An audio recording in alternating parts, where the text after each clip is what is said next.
Gimana Kak Chen, Kak Keke atau Keke? Keke. Keke, oke. Gimana Ya. Kak Keke? Gimana Kak? Salam, terima Halo. kasih udah dinaikin. Sering sih, sering nonton Bang Edis ya, luar biasa.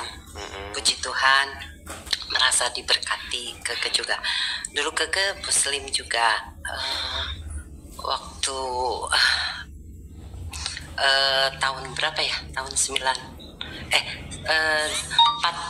tahun 2018 baru mau mengenal. Tahun 2019 dibaptis. 2019 dibaptis. Ya. Tapi begini, karena kan di sini tuh banyak orang ngaku-ngaku. Bagaimana kami yakin bahwa Kak Keke itu dulu mantan muslimah? Bisakah Ya. coba menelafalkan satu surat di dalam Al-Quran? Coba, Ada silakan. bacaan sholat atau bacaan Boleh, bacaan sholat boleh, apapun yang masih ingat. Usolli Bismillahirrahmanirrahim. Usolli fardu isya'i arba rakaati mustaqbil kiblati adaan lillahi ta'ala. Allahu Akbar. Nah tuh, sah ini, sah ya. Ini makin banyak loh, makin banyak. Cuman tadi ada pesan itu dari Kak Yuli. Kalau muslimah nanti kalau cerita tentang mantan masa lalunya bahwa dia mantan muslimah, nanti tidak takut kena persekusi. Oh enggak, dulu emang sama keluarga udah dikucilkan sih. Cuman ya sekarang kita bantu dalam doa satu persatu udah mau menerima gitu. Itu Artinya sudah mulai Ya. banyak ya teman-teman yang bersuara ya, muslimah ya, nggak apa-apa lah. Artinya teruslah, bila perlu dibuat namanya forum mantan muslimah. Oh itu keren itu Kak Yuli itu ya, Kak Yuli kalau masih nonton ya. Karena banyak sekali nih perempuan-perempuan yang sudah meninggalkan agama Islam. Tapi boleh cerita Kak Keke, apa Ya. sebabnya ninggalin agama Islam? Betul sekali kata Bang Edis. Emang waktu Keke sih sebenarnya umat yang toleransi ya gitu. Di dalam keluarga mama saya juga bergaul, apalagi saya suami. Jadi suami saya China, saya Muslim, masuk Islam dulu Dulunya mualaf dianya. dianya. Dia dari Buddha. Dari Buddha mualaf, kemudian Ya udah gitu saya Kristen, terus dia jadi ikut juga ke Kristen. ya, biasanya seperti itu. Kalau satu rumah mengenal kebenaran, biasanya seisi rumah itu akan ikut serta seperti itu. Ya, dulu karena saya diajarkan begini Bang Edis, sama nenek terutama ya. Yang penting kamu sholat gitu ya. Terus yang penting sholat. Jadi kita ketua nggak mendalami agama. Emang kalau saya merasa tidak mendalami agama, maksudnya jadi toleransinya ini ke semua Bagus. orang tuh toleransi bagus gitu. Tapi Kalau mendalami, saudara saya juga sudah mendalami, saudara saya ada yang sudah mendalami malah nggak toleransi gitu. itu Betul, dia kata benar Pak. saya bilang. Betul. Karena saya dulu diajarkan, memang saya toleransi gitu. Karena saya banyak temen juga yang orang Chinese, yang orang Buddha lah, Kristen lah. Kita sama-sama kok, nggak pernah ribut soal agama, nggak pernah soal apa gitu ya. Jadi itu emang benar gitu. Iya, Karena makanya saya jangan tidak mendalami. Tapi janganlah makin kamu kesini, makanya pesan saya begini, janganlah kalian sungguh-sungguh menjalankan agama Islam. Nanti kalian tidak akan lagi bisa hidup bertoleransi. ya betul sekali. Jadi kalau jadi Islam, jadilah Islam yang KTP saja. Jangan di dalam-dalami. Saya juga KTP masih Islam. Nggak apa-apa. Karena begini, banyak orang Kristen itu soal administrasi, berpikir Kristen itu soal administrasi. Enggak, gitu. Biarin aja KTP-nya yang Islam. Orangnya kan nggak ada Islam lagi, nggak apa-apa. Makanya yang beragama itu biarin aja KTP-nya. Biarin saja, suruh saja KTP-nya beragama Islam. Pemilih KTP-nya jangan jadi orang. Ya Keke tuh ikut Tuhan itu baca firman, Iya. baca firman Tuhan. Jadi ya merasa ini luar biasa sekali gitu ajarannya gitu. Jadi apa, mengasihi gitu ya. Terus yaitu nggak ada poligami gitu, tidak mengajarkan poligami. Kebetulan Keke waktu pas baca firman Tuhan itu, bukan seumur hidup Keke nggak pernah lihat apa Alkitab.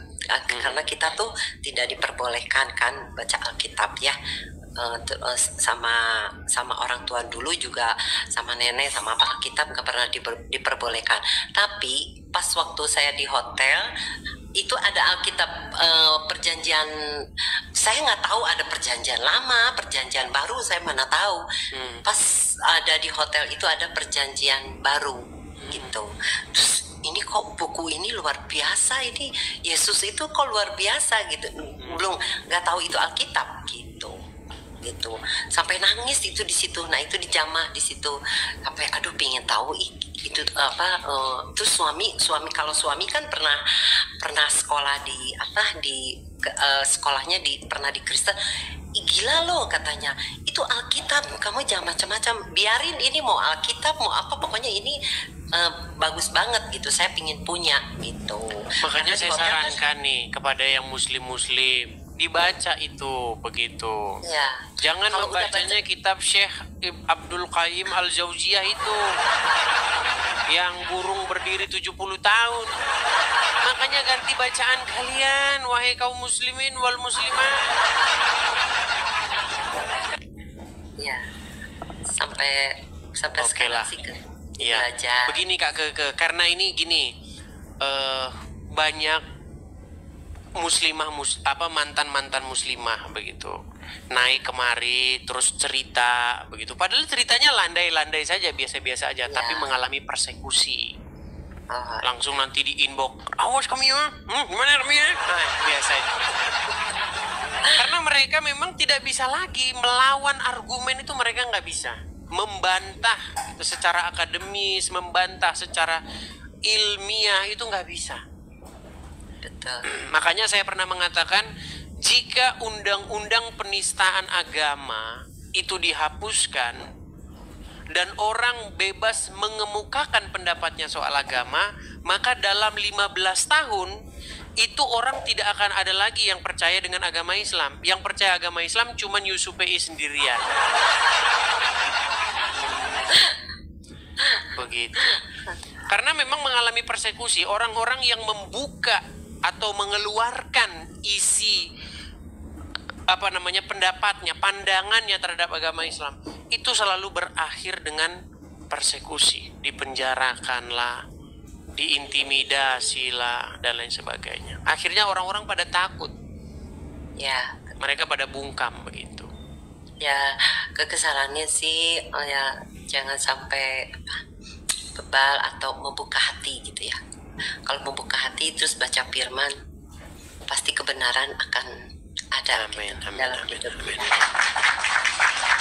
Oke, begitu ya Kak Keke ya. Ya, terima kasih Bang Edis ya. Sama-sama. Salam kenal. Sama-sama. Salam sama Bang Edward Chen ya. Lagu-lagunya bagus-bagus. Oke, makasih Kak Keke.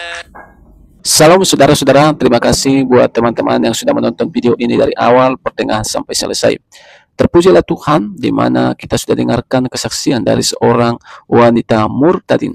Dulunya dia beragama Muslim, tapi sekarang dia menjadi pengikut Yesus dalam hatinya, walaupun KTP-nya masih Muslim. Dan ini memang banyak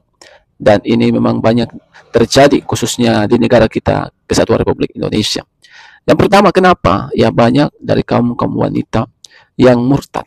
Ya, yang pertama kalau kita menemukan data, karena mereka itu merasa tidak menemukan keadilan. Contohnya, bagaimana kalau saudara-saudara kita Muslim, pria-prianya, ketika mereka itu yaitu berpoligami, nah itu dibenarkan. Sedangkan yang menjadi korban kebanyakan adalah wanita-wanita. Nah, itulah ketidakadilan itulah yang membuat mereka merasa tersakiti, dan untuk itulah mereka murtad dan percaya kepada Yesus. Yang kedua, kenapa Ya, banyak kaum-kaum wanita khususnya dari Muslim itu murtad. Yang kedua, karena mereka itu sudah mulai cerdas, ya. Mereka ketika mereka mengenal Tuhan Yesus, ya mereka menemukan kedamaian. Makanya seperti yang dikatakan Alkitab, bukan kamu yang memilih aku, tapi aku yang memilih kamu. Jadi kaum wanita ini yang masih disakiti dan tersakiti, nah diselamatkan oleh Tuhan. Dan banyak kaum wanita ini respon terhadap panggilan Tuhan itu. Dan mereka temukan bahwa kedamaian itu hanya ada di dalam Yesus. Dan memang kita sebagai manusia, ya jujur saja, kita akan mengalami kekosongan kalau kita itu tidak memiliki firman di dalam hati kita. Nah, inilah yang dialami oleh seorang wanita muslimah tadi. Bagaimana dia menemukan kitab kecil, ya tentunya kitab Injil, ya. Ketika dia baca dan dia merasa senang dan dia merasa, inilah yang kucari selama ini. Inilah kebutuhanku. Nah, kira-kira seperti itu. Dan dia respon sehingga dia percaya kepada Yesus dan mengakui Yesus sebagai Tuhan dan juru selamat pribadinya. Nah, bagi teman-teman dimanapun saudara berada saat ini yang sudah menerima panggilan Tuhan, ya jangan dikeraskan hatinya, lembutkan, ya terima panggilan Tuhan itu, sekalipun ada tantangan seperti yang dialami oleh ibu muslimah tadi. Tapi itu kan hanya sebentar. Sekarang ya tidak ada lagi, ya keluarganya tentunya sudah menerima dia. Nah, begitu juga dengan kita, memang ada tantangan, tapi tantangan itu, ya ejekan itu ada masa limitnya. Nanti Tuhan akan tolong semuanya. Nah, teman-teman, kiranya video yang saya bagikan ini boleh memberkati dan menambah iman kita semua, ya. Tuhan memberkati. Shalom, sampai jumpa di video selanjutnya.